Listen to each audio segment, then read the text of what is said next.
ఓం నమ శివాయ పరబ్రహ్మ పరమాత్మ నమ జగత్తుత్పత్తి స్థితి ఫలయ బ్రహ్మ హరిహరాయ త్రిగుణాత్మే సర్వగమతిగామి దర్శ దర్శ దత్తాత్రేయ నమసంతిని సిద్ధి కురు కురు కురు కురు కురు కురు కురు స్వ కుర్రో కుర్రు కొండదేవత అంబ పలుకు చకదాంబ పలుకు అంబ పలుకు జగతాంబ పలుకు మహాశక్తి పలుకు సమ్మక్క పలుకు సారలమ్మ పలుకు కొండదేవత పలుకు జాయ్ కొండదేవత.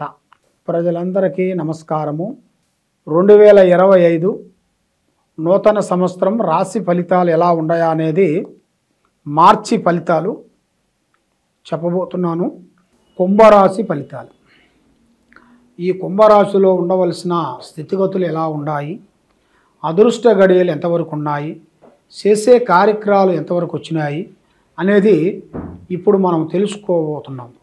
ఈ కుంభరాశిలో ఉండవలసిన వాళ్ళకి ధనిష్ట నక్షత్రము 3-4 పాదములనగా, శతాభిష నక్షత్రము 1, 2, 3, 4 పాదములనగా, పూర్వభద్ర నక్షత్రము 1, 2, 3 పాదములనగా కలిస్తేనే కుంభరాశి ఫలితాలు. ఈ కుంభరాశిలో ఉండవలసిన వాళ్ళందరికీ ఆదాయములో 8, ఖర్చు 14, రాజపూజిత 7, అవమానాలు 5. మరి ఈ రాశిలో ఉండవలసిన వాళ్ళకి అదృష్టము, జీవితము, యోగము, నక్షత్రము 2.5 సంవత్సరాల నుంచి ఇలానే శని ఇబ్బంది పెట్టుకుంటూ చాలా వరకు బాధలు పెట్టుకుంటూ వస్తుంది. వీళ్ళకి ఆ శని దిశ అనేది వెళ్ళిపోయింది.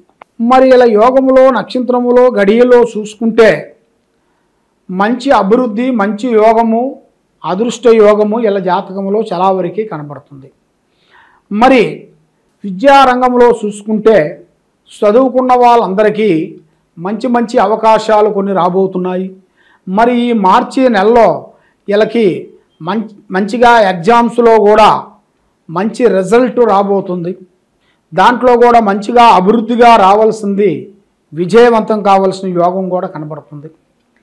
మరి వ్యాపారదారులకి, ఉద్యోగదారులకి కొన్ని చేంజెస్లు రాబోతున్నాయి.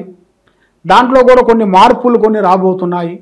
దాంట్లో కూడా ఊహించని అదృష్ట యోగాలు కూడా దగ్గరికి వచ్చిన కొన్ని పనులు కూడా అకస్మాత్తుగా అదృష్ట ధనప్రాప్తి యోగం అంటారు కదా నాన్న, అలాంటిది ధనప్రాప్తి యోగం అనేది ఇలా జాతకంలో కూడా ఒకటి ఊహించని లక్కు ఒకటి రాబోతుంది. మరి ఇలా జాతకంలో చూసుకుంటే కుంభరాశి వాళ్ళకి భూమిలో బంగారం దొరికే జాతకం ఉంది. అది భూమిలో దొరికితో, వ్యవసాయం దొరికితో, వాడు చేసే పనులు జరిగితో, అది ఏ రూపంలో వాళ్ళకి దొరికితే అనేది చెప్పలేం. అలాగా ఆ భగవంతుడి దయ వల్ల వాళ్ళకి వచ్చే ప్రాప్తి అనేది జాతకంలో కనబడుతుంది.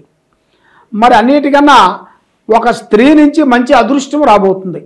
ఒక స్త్రీ నుంచి ఇలా లైఫ్ టర్నింగ్ పాయింట్ అనేది అవుతుంది. ఎక్కడో భూమిలో కూర్చుండవలసినోడు కూడా ఆకాశంలో విమానం ఎక్కి ప్రయాణం చేయగలుగుతాడు. అలాంటి అదృష్ట యోగం అనేది కనబడుతుంది. కాబట్టి ముఖ్యంగా ఈ రాశి వాళ్ళు చాలా వరకు ఎక్కువగా జనాలని, ప్రజలని ఎక్కువగా ప్రేమిస్తుంటారు. కాబట్టి ఎక్కువగా సొంత ఆలోచనలోనే ఎక్కువగా ఉంటారు. వీళ్ళు మధ్య వాళ్ళ మాటలు ఎక్కువగా ఎప్పుడైనా నమ్మారా అనుకోండి, వాళ్ళ పని అధోగతి. ఆ విధంగా ఉంది. మరి ముఖ్యంగా ఈ రియల్ ఎస్టేట్ చేసే వాళ్ళందరికీ, ఈ బిజినెస్ చేసే వాళ్ళందరికీ, ఈ యూట్యూబ్ రంగంలో ఉండవలసిన వాళ్ళకి, ఈ సినీ ఫీల్డ్లో ఉండవలసిన వాళ్ళందరికీ వీళ్ళకి మంచి యోగం అనేది పట్టబోతుంది. అంటే ప్రజలలో ఒక మంచి స్పందన, వాళ్ళు చేసే సినిమాలు కానీ, వాళ్ళు చేసే వీడియోలు కానీ, వాళ్ళు చేసే సీరియల్స్ కానీ, దాంట్లో మంచి అద్భుతాలను సాధించేసేసి ఒక్క స్థాయిగా ఎదగాల్సిన యోగం అనేది ఇలా జాతకంలో కనబడుతుంది. కాబట్టి మళ్ళీ దాంతో పాటు కొంత బ్యాడ్ కూడా కొంచెం కనబడుతుంది. మనకి ఎంత మంచి ఎలా ఉందో అంత చెడు అనేది వెనకాల కనబడుతుంది. అది కూడా కొంచెం గ్రహించుకొని నడవాలి. అందరూ మనవాలంటే కాదు. కాబట్టి మనం ఏం పని చేస్తున్నామో, ఎక్కడికి వెళ్తున్నామో అది మనలోనే ఉండాలి. కానీ మూడో కంటికి తెలియకోకుండా చేయాలి. కానీ మనకి ఏం పర్వాలేదులే అనుకొని మోసం తిన్నామని బొక్కలు మెడగేసుకుంటే పని కాదు. ఆ విధంగా ఏ కార్యక్రమం చేసినా కూడా కొన్ని జాగ్రత్తలు తీసుకునేట్టుకైతే మీకు మంచి యోగం అనేది కనబడుతుంది. మరి ఈ జాతకంలో ఉండవలసిన వాళ్ళకి కళ్యాణ బంధం, కళ్యాణ గడియలు దగ్గరికి వస్తున్నాయి. కళ్యాణాలు ఎన్నో రోజుల నుంచి కొన్ని ఆగిపోయినాయి కానీ, ఎన్నో రోజుల నుంచి ప్రేమించిన వాళ్ళు కానీ, మరి ప్రేమించిన వాళ్ళు కూడా ఈ మధ్యలో మీకు దగ్గరకు వచ్చి దూరం కావటం ఇలాంటిది మీ జాతకంలో ఉండేది చాలా వరకు కనబడుతుంది. మరి ప్రేమ అంటే 2 అక్షరాల ప్రేమ, 2 అక్షరాలతోనే ప్రేమ అంటాం. మరి ప్రేమ అంటే ఎదుటి వాళ్ళ మనస్తత్వాన్ని అర్థం చేసుకునేదే ప్రేమ. ప్రేమ అంటే ఏమిటో అనుకుంటారు, ఏమి కాదు. ప్రేమ అంటే 4 సినిమాలు చూసి 4 పార్కులు చూసి తిరిగేసి వచ్చేసిన తర్వాత ఇది ప్రేమ, నేను ప్రేమిస్తున్నానంటే కాదు. ప్రేమ అంటే ఎదుటివాడి మనసులో ఏమేమి ఉందా అనేది తెలుసుకునేదే ప్రేమ. ఆ ప్రేమ మనకి కరెక్ట్గా అయినప్పుడే ఆ ప్రేమ అనేది బలపడుతుంది. ఆ ప్రేమ బలపడాలంటే మరి మన మనసులో ఉన్న విషయం, భావం అనేది వాళ్ళకి తెలియాలి కదా. మరి తన మనసులో ఉన్న భావం, విషయం అనేది మనకు తెలియాలి కదా. మరి అది తెలియాలంటేనే ప్రేమ. మరి ఆ ప్రేమ కరెక్ట్గా అనేది ఉండాలి అంటే మీకు మీ మీద ఉండాల్సిన కొన్ని సర్పదోషములు ఎక్కువగా కనబడుతున్నాయి. నాగ సర్పదోషములు. ఆ నాగ సర్పదోషముల వలన మీరు ఏ కార్యక్రమం చేసినా, ఏ పని అనుకున్నా, ఏ కార్యక్రమం చేయాలనుకున్నా కూడా ముందుకు రాకోకుండా ముందుకి వెనక్కి వెళ్ళిపోతుంటారు. మరి ఇలాంటి దోషం ఉండవలసిన వాళ్ళకి దీనికి సంబంధించిన ఒక గురువు గారు ఉంటారు. ఆయన గురువు వేదానంద పిల్లప్పల స్వాములు వారు. ఆయన సుశానాల గడ్డ మీద పంచలోకాలు తెచ్చి కరగబోసేసి నాగబెల్లం తయారు చేస్తారు. అంటే పాము దోషాలకి, సర్ప దోషాలకి, గ్రహ దోషాలకి, ఎలాంటి దోషాలకైనా ఆ గురువుగారు పూజ చేసి అమ్మవారు కట్టుగట్టి ఇస్తుంటారు. ఆయన అమావాస, సూర్యగ్రహణం, చంద్రగ్రహణం వచ్చినప్పుడు ఆ పూజా బలం చేసి ఇస్తారు. కాబట్టి మీకు ఎలాంటి దోషాలున్నా, ఎలాంటి ఇబ్బందులు ఉన్నా కూడా మమ్మల్ని ఒకసారి సంప్రదించినట్టుకైతే ఆ దోషం గురించి మీ పేరు బలాన్ని బట్టి ఆ దోషం మీలో ఉందా లేదా అనేది మనం తెలుసుకొని అన్ని విషయాలు మేము చెప్పగలుగుతాం. మరి ముఖ్యంగా రాజకీయ ఫలితాల్లో చూసుకుంటే ప్రజలలో మంచి స్పందన, గౌరవం, అభిమానం అనేది ఉంటుంది.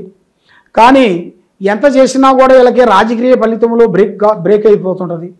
మరి ఇప్పుడు గ్రామంలో కానీ, వీధిలో కానీ కొన్ని చేంజెస్లు ఇప్పుడు కొన్ని రాబోతున్నాయి. అంటే మండలంలో ఉండాల్సిన కొన్ని ప్రెసిడెంట్ కానీ, మండలంలో కాకుండా మనకి వార్డు, సిటీలో ఉండాల్సిన వార్డు మెంబర్స్ కానీ ఇలాంటి దగ్గరికి వస్తుంది. మరి వాళ్ళకు కూడా మంచి మంచి అవకాశాలు ఇప్పుడు రాబోతున్నాయి. ఉగాది దాటిన కానించి ఈ కుంభరాశిలో ఉండవలసిన వాళ్ళకి మంచి మంచి అద్భుతాలు, మంచి మంచి విజయాలు అనేది ఉన్నాయి. కానీ ఇలా బ్రెయిన్ సామాన్యమైన తెలివితేటలు కాదు. చాలా వరకు కూర్చున్న కాడే మొత్తం చక్రం తిప్పేస్తారు. అలాంటి కుంభరాశి కలిగిన వాళ్ళు. మరి ఈ రాశిలో ఉండవలసిన వాళ్ళంతా తెలివితేటలు, ఆలోచన, విద్య, ఆలోచన ఉంటుంది. విద్య కూడా ఎక్కువ లేని దాని వలన వీళ్ళకి తక్కువ విద్య ఉన్నా కూడా ఎక్కువ తెలివితేటలతోనే చాలా వరకు పెద్ద పెద్ద కార్యక్రమాలను నడుపుతుంటారు, పెద్ద పెద్ద విజయాలను సాధిస్తుంటారు. కాబట్టి అన్నిటికన్నా ధైర్యం చాలా గొప్పది. మనసుకి ధైర్యాన్ని మించింది ఏదీ లేదు. మనం ఒక పని చేస్తున్నామంటే అది ధైర్యంగా మనం చేయాలి. ఆ ధైర్యంగా మనం అక్కడ మాట్లాడాలి. ఆ ధైర్యంగా మనం మాట్లాడుకోకుండా ఈ మాట చెప్తే మంచుకుంటుంది, ఈ మాట చెప్తే చెడుకుంటుందని నువ్వు భయపడుకుంటూ చెప్తే నువ్వు నిజం చెప్పినా నమ్మరు. ఆ విధంగా ఉంటుంది. కాబట్టి ధైర్యమే సాహసం, ఉబ్బసమే దగ్గు. ఆ విధంగా ఉంటుంది. ధైర్యాన్ని మించింది ఏది లేదు. కాబట్టి మీ మీద ప్రజలలో కొంచెం ఏడుపు, ప్రజలలో నరదిష్టి ప్రాబ్లము, చూసే జనాలలో కొంచెం ఏడుపు కూడా ఎక్కువగా కనబడుతుంది ఈ ప్రజల్లో.